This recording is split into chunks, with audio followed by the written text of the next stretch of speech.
सुधांशु जी, बहुत स्वागत है आपका इंडिया न्यूज पर। पश्चिम बंगाल में वक्फ का इतना विरोध क्यों? बंगाल में हिंसा आखिर थम नहीं रही है।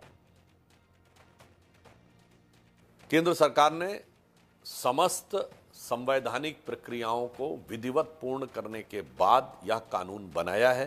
यदि कोई भी राज्य सरकार ये कहती है कि वो केंद्र के कानून को नहीं मानेगी, तो आज बाबा साहब अंबेडकर की जन्म जयंती पर मैं कहना चाहूंगा कि बाबा साहब के संविधान का खुलेआम अपमान है। क्योंकि 73वें और 74वें संविधान संशोधन के बाद भारत में 3 स्टेट की स्तर की सरकारें हैं, केंद्र, राज्य और जिला।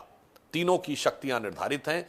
कोई जिला पंचायत अपने राज्य की विधानसभा के कानून को मानने से मना नहीं कर सकती। उसी प्रकार कोई राज्य सरकार केंद्र के कानून को मानने से मना नहीं कर सकती। यदि कोई ये कहता है तो इसका मतलब वो संविधान का सीधे अपमान कर रहा है और ऐसे लोगों के हाथ में रहने से संविधान खतरे में है। और इतना ही नहीं, आज तो झारखंड के एक मंत्री ये भी बोल दिए कि उनके लिए तो शरिया संविधान से ऊपर है। तो हमें तो जवाब चाहिए इंडी गठबंधन के लोगों से। आज बाबा साहब की जयंती के दिन अगर कोई ये कहता है कि उसकी नजर में शरिया बाबा साहब के संविधान से ऊपर है, तो इसका अर्थ यह हो गया कि आज के दिन उनकी इतना बड़ा अपमान किया जा रहा है। हमें कांग्रेस से सीधा जवाब चाहिए, शरिया ऊपर है या संविधान ऊपर है? और जवाब नहीं, फिर कार्रवाई दिखनी चाहिए कि जिसने ये कहा है उसके ऊपर क्या कार्रवाई होती है। इससे दूध का दूध, पानी का पानी हो जाएगा कि ये लोग जो कहते हैं कि संविधान खतरे में है, ये संविधान को जेब में रखते हैं और जरूरत पड़ने पे कट्टरपंथी ताकतों की जेब में रख देते हैं। मगर प्रधानमंत्री श्री मोदी जी के नेतृत्व में हमारी सरकार संविधान को हृदय में रखती है। सर, मुर्शिदाबाद से हिंदुओं को पलायन करना पड़ रहा है, इतनी मजबूरी हो चुकी है यहाँ।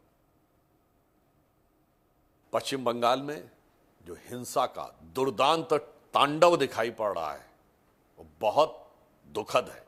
इसके बाद भी तृणमूल कांग्रेस की सरकार उपद्रवियों पर कोई कार्रवाई नहीं कर पा रही है। मुझे लगता है कि इसमें आज तृणमूल सरकार, ममता बनर्जी जी विवश हो गई है, क्योंकि उन्होंने इन उपद्रवीय तत्वों को इतना सर चढ़ा रखा है, इस प्रकार के आतंक फैलाने वाले हिंसक तत्वों को इतना सर चढ़ा रखा है कि अब उन्होंने पश्चिम बंगाल की व्यवस्था को टेक ओवर कर लिया है। तो अब तृणमूल कांग्रेस की सरकार चाहे भी तो कुछ नहीं कर सकती है। इसलिए इस सरकार का रहना अब पश्चिम बंगाल के शांति प्रिय लोगों के लिए और हिंदू समाज के लोगों के लिए एक अभिशाप के समान हो गया है। सर, वहीं ममता बनर्जी कहती हैं कि 35% का क्या करूं? मुझे लगता है जब वो इस प्रकार की बात कहती हैं तो पिछले चुनाव में उनके रणनीतिकार भी बोले थे कि उनकी तो गिनती 30% से शुरू होती है। मेरा मानना है 30% जनसंख्या हो या 40% हो, आप किस प्रकार से उसे राष्ट्र की मुख्य धारा में लाने का प्रयास कर सकते हैं, यह प्रयास होना चाहिए, ना कि राष्ट्र की धारा को ध्वस्त करने का प्रयास। इसलिए ममता बनर्जी जो कर रही हैं, इसका मतलब वो एक प्रकार से स्वीकार कर रही हैं कि वो अब इन शक्तियों के हाथ की खिलौना मात्र बन गई हैं और वो इनके ऊपर किसी भी प्रकार का नियंत्रण लाने में अक्षम हैं, क्योंकि उन्होंने खुद ही इस जिन्न को बोतल से बाहर किया है। सर, क्या मानना है आपका कि क्या पश्चिम बंगाल में जानबूझकर यह हिंसा भड़काई जा रही है क्या? अब ये चीजें जांच के द्वारा सामने आएंगी, परंतु प्रथम दृष्टया जो रिपोर्ट आ रही है, जैसा हमारे प्रदेश अध्यक्ष सुकांतो मजूमदार जी ने, हमारे नेता प्रतिपक्ष शुभेंदु अधिकारी जी ने कहा है, तो उन लोगों के वक्तव्यों में तो बहुत स्पष्ट रूप से कहा गया है कि यह सारी बातें जो हो रही हैं ये वहां की सरकार की छत्रछाया में हो रही है। शुभेंदु अधिकारी जी ने तो बताया कि पुलिस वालों के साथ इतनी मारपीट हुई, पुलिस वाले छोड़ के चले गए।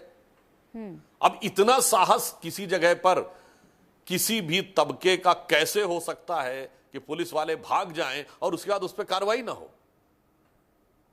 तो इस सवाल का जवाब देश की जनता पूछ रही है और जवाब ममता जी को देना है।